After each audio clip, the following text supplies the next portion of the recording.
The schwerer Panzer or heavy armored reconnaissance vehicle was a series of 8-wheeled armored cars used by the German armed forces. These vehicles were used throughout the war in Western Europe, the Soviet Union, and North Africa. They were usually employed in the heavy companies of the armored reconnaissance battalions of the Panzer divisions. The Sonderkraftfahrzeug, so Special Purpose Vehicle 234, was a family of armored cars designed and built in the second part of the war. The first trials with the prototype started around the summer of 1942. The vehicle had 8-wheel steering and was able to quickly change direction thanks to a second rear-facing driver's seat. The Sonderkraftfahrzeug 234 was commonly used in pairs, one equipped with a long-range radio communications kit to report directly to the division headquarters, while the other possessed only a short-range radio. The long-range vehicle was easily identifiable by the large star antenna on the left side of the vehicle. The Sonderkraftfahrzeug 234/1 was, due to production reasons, the second version of the vehicle, which was produced from mid-1944 until the end of the war.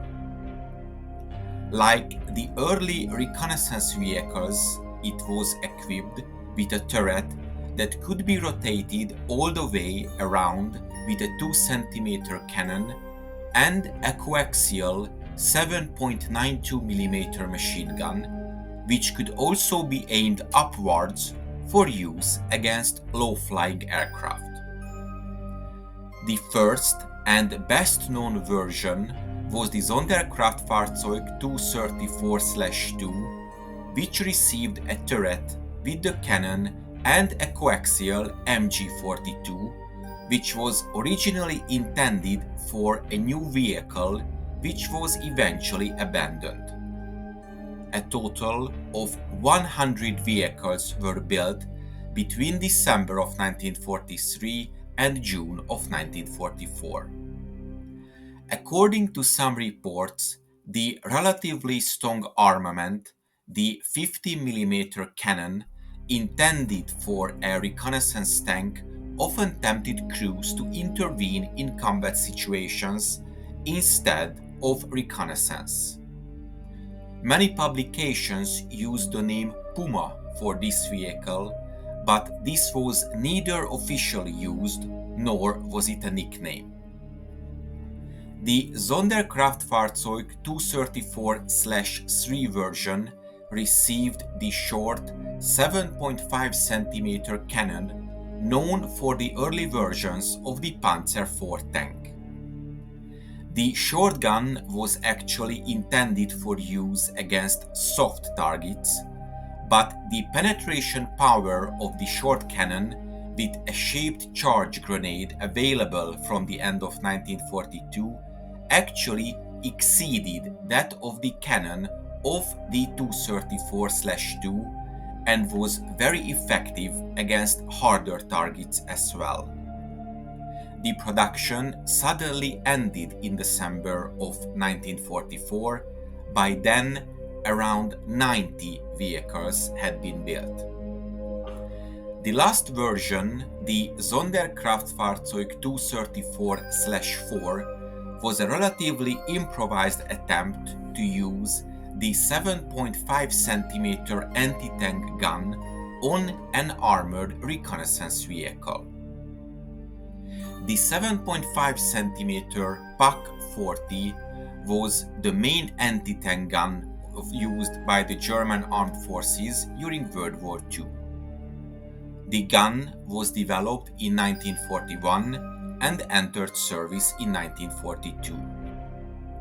With around 23,000 examples produced, The Pak-40 formed the backbone of the German anti-tank guns for the later part of World War II, mostly in towed form, but also on a number of self-propelled artillery vehicles. The weapon was effective against almost every Allied tank until the end of the war, only struggling to penetrate heavier vehicles like the Russian IS-2 tanks and the American M26 Pershing. The Sonderkraftfahrzeug 234/4 was a final attempt to provide troops with mobile anti-tank gun in an attempt to improve the desperate war situation.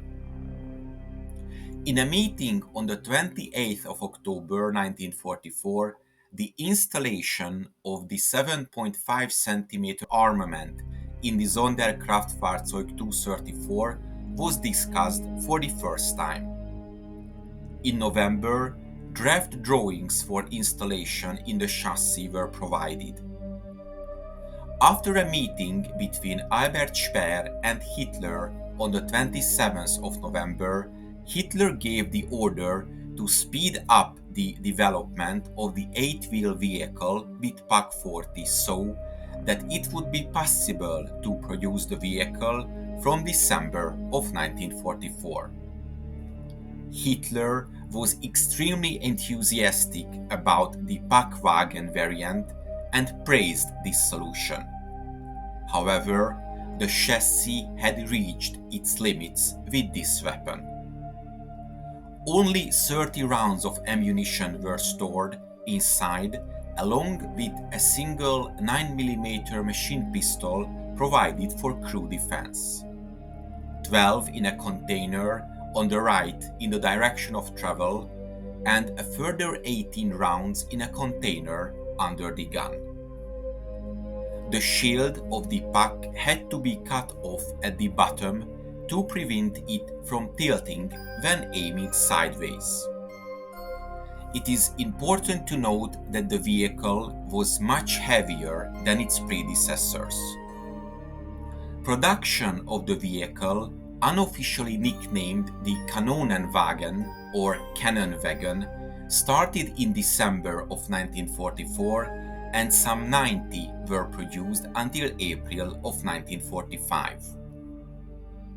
Although an interesting technical solution, the Kanonenwagen could be dangerous and deadly for its crew, simply because the troops, originally set up as armored reconnaissance units, were repeatedly deployed as frontline ad hoc combat units because they had a weapon capable of stopping enemy tanks. The idea was to use them according to the hit and run tactics, but only a few of them could actually run away in the last weeks of the war. I hope you enjoyed this episode, and to make sure you don't miss my future work, please make sure you are subscribed to my channel and press the bell notification button. Thank you, and see you in the next video.